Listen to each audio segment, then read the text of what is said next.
With the next tier of Pandemonium coming out, Abyssos, I thought I would take a look through the Asphodelos tier and point out some of the smaller details I noticed in these fights. So the first thing to say is this is not a raid guide. I just like to shine light onto animations and battle mechanics that sometimes are too subtle or small to notice during the heat of battle. I don't want to waste your time, so let's jump into the first circle of the Asphodelos tier. This fight is against Erichthonios. Eric is a warder of Asphodelos, which is Pandemonium's highest layer. In Japanese, the name is Gokusotsu, which is a term that refers to a low-ranking prison guard. Supposedly, he had succumbed to the chaos eroding the protections inside the facility. He reports remembering a chorus of whispers assailing him, causing him to black out, which is why he transforms into this huge beast. Anyways, let's take a look at this warder. Eric has multiple chains all wrapped around his arms and back. I really like this design of the chains wrapped up since I imagine these are used to fly out and latch onto creations that have gotten loose. Though the bindings at the end are kind of small. Can't wait to actually find out that Ascian testing was happening in Pandemonium. Anyways, the other notable detail I wanted to point out is the helmet Eric wears. You can see his glowing eyes here, and a red Ascian mask lies on the top of the helm. This is the Mask of La Habrea, actually.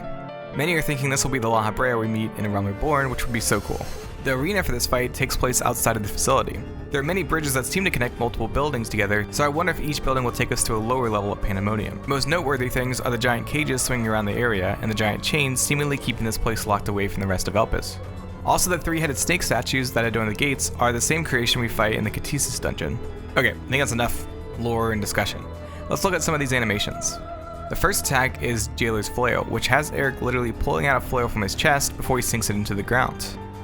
This indicates which side will cleave, of course, and changes in the Savage version.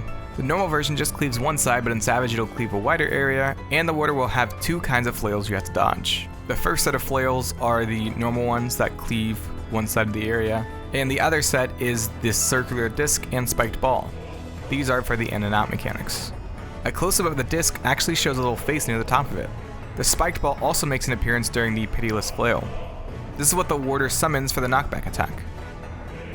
In the normal mode, this is always followed up by a party stack. There's a chain effect around Eric's hand during this, and orbs of light spin down onto the targeted person. This hand-raising, like summoning animation, is actually used for a bunch of different mechanics in this fight. Intemperance is a hot-cold mechanic, having you line up with the opposite element of your debuff. The crystals that indicate the element of the area have a book inside wrapped with chains. Eric's helmet can actually be seen on the book's cover. During the wind-up here, Eric will gather energy to his hand before spinning and sending this wave out to hit the first set of crystals. Heavy Hand is Eric's Tank Buster and is a stronger version of his auto attack. His auto attack is a swiping strike, with the Tank Buster having a purple aura wrapping around his hand. Warder's Wrath is the Raid Rod attack. Eric has chains wrapped around his hand as he punches the ground, creating cracks in the ground. Chains fly out from the place where he punches. I think this is a good place to point out the teleport animation Eric uses when he moves back to the center of the arena. Chains surround him as he disappears and reappears. Shining Cells is the shift into a kind of middle or second phase. This is the same animation as Warder's Wrath, though instead of chains spreading out in every direction, the chains here are a dome that expands out and blacks out the screen. When the screen fades back in, we can see a circular arena separated into different colored areas with chains. On the outside of the arena, we can see chains surrounding the arena with a green fog behind them. The unique attack in this phase is Aether Chain, which targets a certain color of the floor.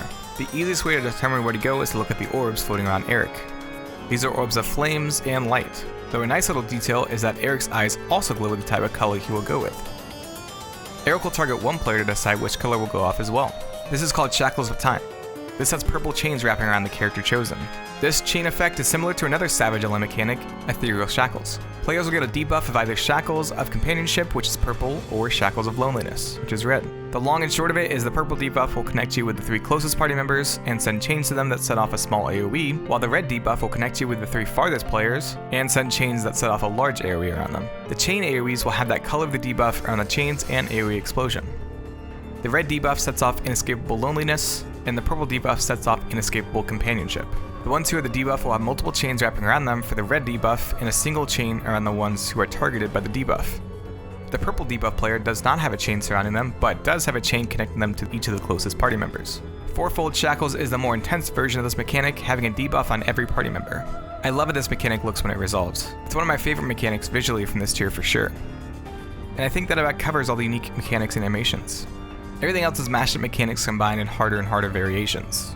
Hope you guys enjoyed. This is the first kind of raid breakdown I've done before. I'm sure I missed a lot or wasn't very clear with some of my explanations of the animations.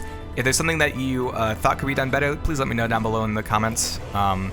I read through all of them. I really want to make this more of a common thing on the channel. I love raids in Final Fantasy XIV. I actually have a static that is practicing right now for 6.2. So if you want to watch us kind of gear up for 6.2 and then, you know, stream 6.2, head on over to my Twitch channel. Yeah, again, I hope you guys enjoyed. I'm really nervous to like put out this video, but I hope you guys enjoy it, and I'll see you in the next one. Bye.